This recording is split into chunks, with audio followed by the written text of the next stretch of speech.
আবারও ইসরায়েলি সেনাদের সমাবেশ কেন্দ্র ধ্বংস করল লেবাননের প্রতিরোধ যোদ্ধারা। আরো বিস্তারিত জানিয়ে দিব। এদিকে যুক্তরাষ্ট্র ইসরায়েল যুক্তরাজ্যের 4টি জাহাজে একদিনে হামলা হুতি বিদ্রোহীদের। এবার নিষিদ্ধ ক্ষেপণাস্ত্র উৎপাদন শুরু করার হুঁশিয়ারি রাশিয়ার। এদিকে হিজবুল্লাহর সঙ্গে যুদ্ধের পরিণতি নিশ্চিত পরাজয় দাবি ইসরায়েলি পত্রিকার। আরো জানিয়ে দিব। এবার খান ইউনিস খালি করার নির্দেশ ইসরায়েলের। এদিকে ইসলামিক জিহাদের মুহুর্মুহু রকেট হামলায় কাঁপল ইসরায়েল। এবার ফিলিস্তিনি যোদ্ধাদের হামলায় ইসরায়েলি সেনা কর্মকর্তা নিহত।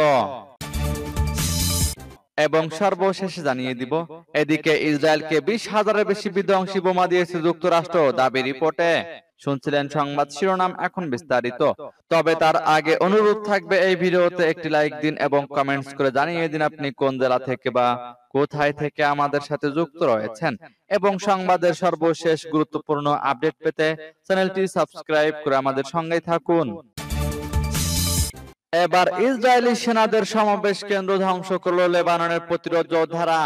লেবাননের ইসলামী প্রতিরোধ আন্দোলন হিজবুল্লাহ ইহুদিবাদী ইসরায়েলি সেনাদের একটি সমাবেশ কেন্দ্র ধ্বংস করেছে। দক্ষিণ লেবানন থেকে উত্তর ইসরায়েল লক্ষ্য করে রকেট হামলা চালালে এই সমাবেশ কেন্দ্রটি ধ্বংস হয়। হিজবুল্লাহ আজ এক বিবৃতিতে বলেছে, আমরা দখলদার সেনাদের সমাবেশ কেন্দ্রটি লক্ষ্য করে উপযুক্ত অস্ত্র দিয়ে সরাসরি লক্ষ্যবস্তুতে আঘাত করি। হিজবুল্লাহ বলেছে, গাজায় ইহুদিবাদী ইসরায়েলের আগ্রাসন ও বর্বর গণহত্যার প্রতিবাদে এবং দৃঢ়চেতা ফিলিস্তিনি জনগণের প্রতি সমর্থন জানিয়ে তারা ইসরায়েলের বিরুদ্ধে এই হামলা চালিয়েছে। এদিকে ইসরায়েলের কাফর গিলাদি সামরিক ব্যারাকে হিজবুল্লাহ রকেট হামলা চালিয়েছে। এই হামলা ও ক্ষেপণাস্ত্রগুলো কাঙ্ক্ষিত লক্ষ্যে সরাসরি আঘাত হানে। কাফর গিলাদি এলাকার আরো একটি ইসরায়েলি সামরিক অবস্থানেও লেবাননের হিজবুল্লাহ যোদ্ধারা রকেট হামলা চালিয়েছে। গত 7 অক্টোবর ইহুদিবাদী ইসরায়েল অবরুদ্ধ গাজা উপত্যকায় বর্বর আগ্রাসন ও গণহত্যা শুরু করলে লেবাননের হিজবুল্লাহ যোদ্ধারা ইসরায়েলের বিরুদ্ধে হামলা শুরু করে। হিজবুল্লাহ বলেছে, ইসরায়েল গাজায় আগ্রাসন বন্ধ করলে তারাও ইসরায়েলের হামলা বন্ধ করবে। সূত্র পার্স টুডে। এদিকে যুক্তরাষ্ট্র ইসরায়েল যুক্তরাজ্যের 4টি জাহাজে একদিনে হামলা হুতি বিদ্রোহীদের। ইসরায়েল যুক্তরাষ্ট্র ও ব্রিটেনের মালিকানাধীন 4টি জাহাজে একযোগে হামলা চালানোর কথা ঘোষণা ইয়েমেনের বিদ্রোহী গোষ্ঠী হুতি বিদ্রোহীদের। সোমবার লোহিত সাগর, আরব ও ভূমধ্য সাগরের পাশাপাশি ভারত মহাসাগরে এই অভিযান চালানো হয়েছে বলে জানিয়েছে হুতিরা। বিদ্রোহী গোষ্ঠীর মুখপাত্র ব্রিগেডিয়ার জেনারেল ইয়াহিয়া সারি বলেছেন, প্রথম অভিযানে আরব সাগরে ইসরায়েলি জাহাজ এমএসসি ইউনিফিককে লক্ষ্যবস্তু করা হয়েছে। এছাড়া চলতি সপ্তাহে দ্বিতীয়বারের মতো লোহিত সাগরে পরিচালিত অভিযানে তেলবাহী মার্কিন ট্যাঙ্কার ডেলেনিক্সকেও লক্ষ্যবস্তু করা হয়েছে বলে জানিয়েছেন তিনি। ইয়াহিয়া সারি বলেন, আরব সাগরে ইসরায়েলি জাহাজ এমএসসি ইউনিফিক লক্ষ্য করে বেশ কয়েকটি ক্রুজ ক্ষেপণাস্ত্র দিয়ে প্রথম অভিযানটি চালানো হয়। ক্ষেপণাস্ত্রগুলো নিখুঁতভাবে জাহাজটিতে আঘাত হানে। লোহিত সাগরে মার্কিন তেল ট্যাঙ্কার ডেলোনিক্সকে লক্ষ্য করে বেশ কয়েকটি ব্যালিস্টিক ও ক্রুজ ক্ষেপণাস্ত্র দিয়ে দ্বিতীয় হামলাটি চালানো হয়। লোহিত সাগরে মার্কিন জাহাজের বিরুদ্ধে চলতি সপ্তাহে এটি ছিল আমাদের দ্বিতীয় হামলা। তৃতীয় হামলাটি ভারত মহাসাগরে ব্রিটিশ ল্যান্ডিং জাহাজ অ্যানভিল পয়েন্টকে লক্ষ্য করে চালানো হয় জানিয়ে ইয়েমেনের সেনা মুখপাত্র বলেন, এই জাহাজটিতেও বেশ কয়েকটি ক্রুজ ক্ষেপণাস্ত্র নিক্ষেপ করা হয়, যেগুলো ছিল নিখুঁত এবং সরাসরি জাহাজটিতে আঘাত হেনেছে। এবার নিষিদ্ধ ক্ষেপণাস্ত্র উৎপাদন শুরু করার হুঁশিয়ারি রাশিয়ার। রাশিয়ার প্রেসিডেন্ট ভ্লাদিমির পুতিন জানিয়েছেন, তার দেশের উচিত স্বল্প ও মাঝারি পাল্লার ক্ষেপণাস্ত্র উৎপাদন পুনরায় শুরু করা। শুক্রবার মস্কোতে শীর্ষ নিরাপত্তা কর্মকর্তাদের সঙ্গে এক বৈঠকে একথা বলেছেন তিনি। 500 থেকে 5,500 কিলোমিটার রেঞ্জের ক্ষেপণাস্ত্রের কথা উল্লেখ করে পুতিন বলেছেন, এখন মনে হচ্ছে আমাদের স্বল্প ও মাঝারি পাল্লার ক্ষেপণাস্ত্র উৎপাদন শুরু করা দরকার। 1987 সালে তৎকালীন সোভিয়েত ইউনিয়ন এবং মার্কিন যুক্তরাষ্ট্র ইন্টারমিডিয়েট রেঞ্জ নিউক্লিয়ার ফোর্সেস ট্রিটি চুক্তির অধীনে এ ধরনের ক্ষেপণাস্ত্র উৎপাদন নিষিদ্ধ করেছিল। তবে 2019 সালে যুক্তরাষ্ট্র এ চুক্তি থেকে সরে দাঁড়িয়েছিল।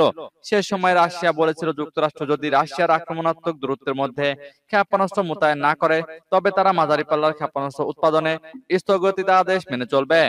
শুক্রবার শীর্ষ নিরাপত্তা কর্মকর্তাদের উদ্দেশ্যে পুতিন বলেছেন, যুক্তরাষ্ট্র ডেনমার্কে প্রশিক্ষণ মহড়ায় এ ধরনের ক্ষেপণাস্ত্র ব্যবহার শুরু করেছে। আমাদের এ বিষয়ে প্রতিক্রিয়া জানাতে হবে। আমাদের পরবর্তী করণীয় সম্পর্কে সিদ্ধান্ত নিতে হবে। মনে হচ্ছে আমাদের এই স্ট্রাইক সিস্টেমগুলো তৈরি শুরু করে দেওয়া দরকার। তিনি আরো বলেছেন, তারপরে বাস্তব পরিস্থিতির উপর ভিত্তি করে আমাদের নিরাপত্তার জন্য তাদের কোথায় মোতায়েন করা হবে সে সম্পর্কে সিদ্ধান্ত নিতে হবে। এদিকে হিজবুল্লাহর সঙ্গে যুদ্ধের পরিণতি নিশ্চিত পরাজয় দাবি ইসরায়েলি পত্রিকার। তেল আবিব থেকে প্রকাশিত একটি পত্রিকা লেবাননের বিরুদ্ধে সম্ভাব্য সর্বাত্মক যুদ্ধের ব্যাপারে তেল আবিবের প্রতি হুঁশিয়ারি উচ্চারণ করে লিখেছে, হিজবুল্লাহর সঙ্গে ব্যাপক ভিত্তিক যুদ্ধ হলে ইসরায়েল নিশ্চিতভাবে পরাজিত হবে। আল আকসা তুফান অভিযান শুরু হওয়ার পর লেবাননের হিজবুল্লাহ তার ভান্ডারে থাকা নিখুঁত সমরাস্ত্র দিয়ে ইসরায়েলের উত্তর অঞ্চলে হামলা শুরু করে। এই হামলার ফলে উত্তর ইসরায়েলের বিস্তীর্ণ এলাকার অধিবাসীরা তাদের ঘরবাড়ি ফেলে দক্ষিণ দিকে পালিয়ে যায়। ইসরায়েলি গণমাধ্যম পালিয়ে যাওয়া ইহুদিবাদীর সংখ্যা 60,000 বলে উল্লেখ করলেও প্রকৃত সংখ্যা আরো অনেক বেশি বলে মনে করা হয়। কার্যত লেবানন সীমান্তবর্তী অঞ্চলগুলোতে হিজবুল্লাহর হামলায় ইসরায়েলি বাহিনী অসহায় হয়ে পড়ে এবং বিষয়টি ইহুদিবাদী কর্মকর্তাদের মারাত্মকভাবে ভাবিয়ে তোলে। পার্স টুডের রিপোর্ট অনুসারে ইসরায়েলি দৈনিক হারেতস লেবাননের সঙ্গে যুদ্ধের ফলাফল সম্পূর্ণ পরাজয় শিরোনামের এক সংবাদ বিশ্লেষণে লিখেছে, লেবাননের বিরুদ্ধে ব্যাপক ভিত্তিক যুদ্ধ শুরু করলে, বিশেষ করে দেশটির বিরুদ্ধে স্থল অভিযান চালালে ইসরায়েল ভয়াবহ পরাজয়ের সম্মুখীন হবে। লেবাননে ব্যাপক ভিত্তিক হামলা চালিয়ে মূলত দক্ষিণ লেবানন দখল করতে চায় ইসরায়েল। এর মাধ্যমে তেল আবিব দক্ষিণ লেবানন থেকে হিজবুল্লাহকে উৎখাত করার ভাষণা পোষণ করে। কিন্তু দৈনিক হারেতস লিখেছে, ইসরায়েলি বাহিনীর এই কাজ করার সামর্থ্য নেই। এবার খান ইউনিস খালি করার নির্দেশ ইসরায়েলের। আন্তর্জাতিক আহ্বানকে বুড়ো আঙ্গুল দেখিয়ে অবরুদ্ধ গাজায় অভিযান চালিয়ে যাচ্ছে ইসরায়েল। এতে প্রতিদিন প্রাণ হারাচ্ছে নিরীহ ফিলিস্তিনিরা। ইসরায়েলি হামলা থেকে বাদ যাচ্ছে না উপত্যকার কোনো এলাকায়। এমনকি ত্রাণ নিতে যাওয়া ফিলিস্তিনিরাও হচ্ছেন বিমান হামলার টার্গেট। এবার অবরুদ্ধ উপত্যকার দ্বিতীয় বৃহত্তম শহর খান ইউনিসের পূর্বাঞ্চল থেকে ফিলিস্তিনিদের সরে যাওয়ার নির্দেশ দিয়েছে দখলদার ইসরায়েল। ইসরায়েলি সামরিক বাহিনীর মুখপাত্র আবিচাই আদ্রাই এক বার্তায় খান ইউনিসের বাসিন্দাদের উদ্দেশ্যে বলেন, নিরাপত্তার স্বার্থে অবিলম্বে মানবিক অঞ্চলে সরে যেতে হবে। তবে মানবিক অঞ্চল বলতে কোন জায়গাকে বুঝিয়েছেন তা স্পষ্ট করেননি তিনি। ধারণা করা হচ্ছে ফিলিস্তিনিদের আল মাওয়াচি এলাকায় যেতে বলা হচ্ছে। তবে সেই এলাকাতেও সম্প্রতি বিমান হামলা চালিয়েছে ইসরায়েলি সেনারা। শহর ছেড়ে যাওয়ার নির্দেশের পর বসতভিটা ছাড়তে শুরু করেছেন খান ইউনিসের বাসিন্দারা। যে যেভাবে পারছেন নিরাপদ জায়গায় সরে যাওয়ার চেষ্টা করছেন। অনেকের আশঙ্কা, দ্রুত শহরের পূর্বাঞ্চলে ব্যাপক মাত্রায় অভিযান শুরু করতে যাচ্ছে নেতানিয়াহুর সেনারা। উত্তর এবং দক্ষিণ অঞ্চলে ইসরায়েল ও হামাসের মধ্যে ব্যাপক সংঘর্ষের খবর পাওয়া গেছে। এতে দুপক্ষেই হতাহত হয়েছে বলে জানিয়েছে বিভিন্ন গণমাধ্যম। এদিকে ইসলামিক জিহাদের মুহুর্মুহু রকেট হামলায় কাঁপল ইসরায়েল। ইসরায়েলে বেশ কয়েকটি রকেট ছুড়েছে ফিলিস্তিনের সশস্ত্র গোষ্ঠী ইসলামিক জিহাদ। সোমবার রাতে এই হামলা চালানো হয় বলে জানিয়েছে বার্তা সংস্থা রয়টার্স। প্রতিবেদনে বলা হয়, হামাসের মিত্র গোষ্ঠী ইসলামিক জিহাদ বলেছে, ইসরায়েলি ইহুদি শত্রুরা আমাদের ফিলিস্তিনি জনগণের উপর নির্মম হত্যাযজ্ঞ চালাচ্ছে। তাদের হত্যাযজ্ঞের প্রতিক্রিয়া হিসেবে গাজা সীমান্তের কাছে ইসরায়েলি সম্প্রদায়ের দিকে রকেট ছোড়া হয়েছে। রকেট হামলার বিষয়টি নিশ্চিত করেছে ইসরায়েলি সামরিক বাহিনী। তারা জানিয়েছে, দক্ষিণ গাজার খান ইউনিস এলাকা থেকে ফিলিস্তিনের গোষ্ঠী অন্তত 20টি রকেট ছুড়েছে। তবে কোনো হতাহতের ঘটনা ঘটেনি। এদিকে গাজার দ্বিতীয় বৃহত্তম শহর খান ইউনিসের পূর্ব অঞ্চল থেকে ফিলিস্তিনিদের সরে যাওয়ার নির্দেশ দিয়েছে দখলদার ইসরায়েল। নেতানিয়াহু বাহিনীর এমন ঘোষণার পর শহর ছেড়ে যেতে শুরু করেছেন স্থানীয়রা। ইসরায়েলি সামরিক বাহিনীর মুখপাত্র আবিচাই আন্দ্রাই এক বার্তায় খান ইউনিসের বাসিন্দাদের উদ্দেশ্যে বলেন, নিরাপত্তার স্বার্থে অবিলম্বে মানবিক অঞ্চলে সরে যেতে হবে। তবে মানবিক অঞ্চল বলতে কোন জায়গাকে বুঝিয়েছেন তা স্পষ্ট করেননি তিনি। এবার ফিলিস্তিনি যোদ্ধাদের হামলায় ইসরায়েলি সেনা কর্মকর্তা নিহত। ইসরায়েলের প্রতিরক্ষা বাহিনী জানিয়েছে, পশ্চিম তীরে নূর শামস ক্যাম্পে অভিযানের সময় ফিলিস্তিনি প্রতিরোধ যোদ্ধাদের পেতে রাখা ইম্প্রোভাইজড এক্সপ্লোসিভ ডিভাইস বিস্ফোরণে আহত তাদের এক সেনা কর্মকর্তা মারা গেছেন।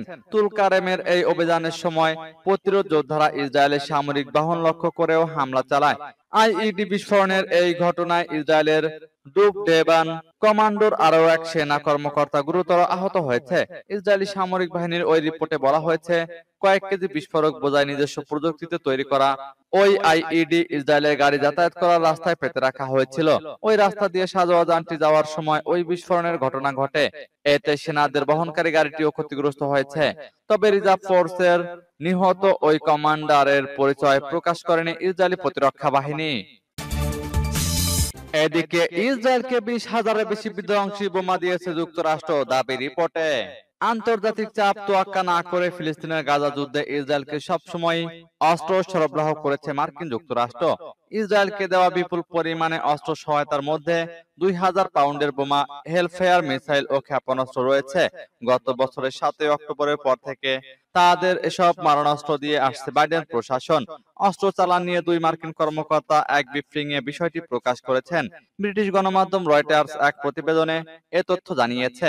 নাম প্রকাশে অনিচ্ছুক মার্কিন কর্মকর্তারা জানিয়েছেন, 7 অক্টোবর থেকে এ পর্যন্ত যুক্তরাষ্ট্র কমপক্ষে 2,000 পাউন্ডের 14,000 MK-84 বোমা, 500 পাউন্ডের 6,500 বোমা, এয়ার টু গ্রাউন্ড ক্ষেপণাস্ত্র 3,000 ও 1,000 বাংকার বিধ্বংসী বোমা ইসরায়েলে পাঠিয়েছে। এছাড়া 2,600টি ছোট হাতবোমা সহ আরো কিছু গোলাবারুদ সরবরাহ করেছে। মার্কিন কর্মকর্তারা অস্ত্র চালানের দিন তারিখ না জানালেও যুদ্ধাস্ত্র সরবরাহের পরিমাণ থেকে বোঝা যায়, আন্তর্জাতিক চাপ তোয়াক্কা না করে অস্ত্র সরবরাহ সবসময় অব্যাহত রেখেছে মার্কিন যুক্তরাষ্ট্র, শুধুমাত্র বাইডেন প্রশাসনের একটি ভারী বোমার চালান বন্ধ ছাড়া।